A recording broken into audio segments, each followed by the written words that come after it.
The signing of the Russian-American Treaty on Strategic Offensive Arms, signed in 2010, was an important step, but due to the hostile policies pursued by the Biden administration, which disrupted the basic tenets on which that treaty was based, its full-scale implementation was suspended in 2023.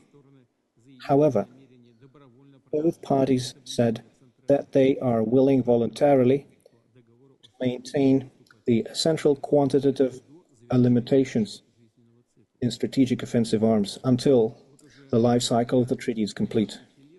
As a result, for almost 15 years, that treaty is playing a significant positive role in sustaining the balance of forces and providing predictability in the strategic offensive sphere.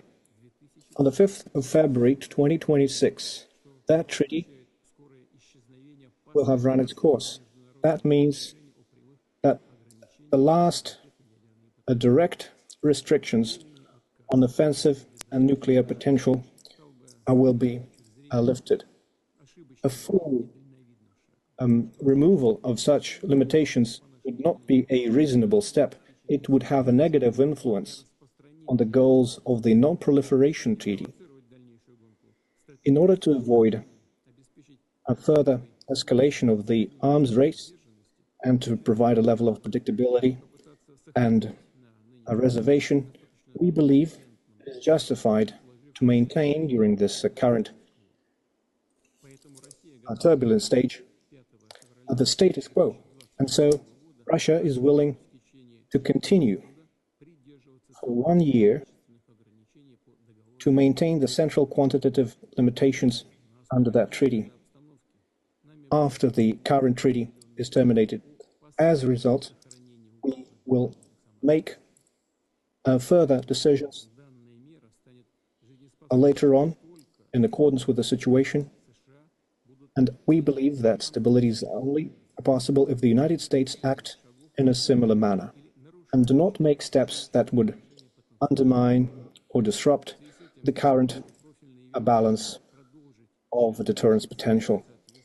In this regard, I would instruct all the relevant authorities to monitor the situation, especially with regard to the strategic offensive weapons capabilities, also the deterrence potential of missile systems, including preparations for deploying space interception systems.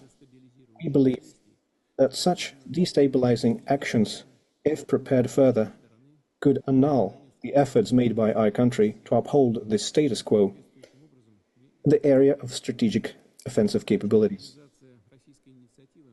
I believe that the Russian initiative could be a significant contribution in establishing a good atmosphere for a substantive strategic dialogue with the United States. If the conditions for its full-scale restoration are provided, and considering the entire range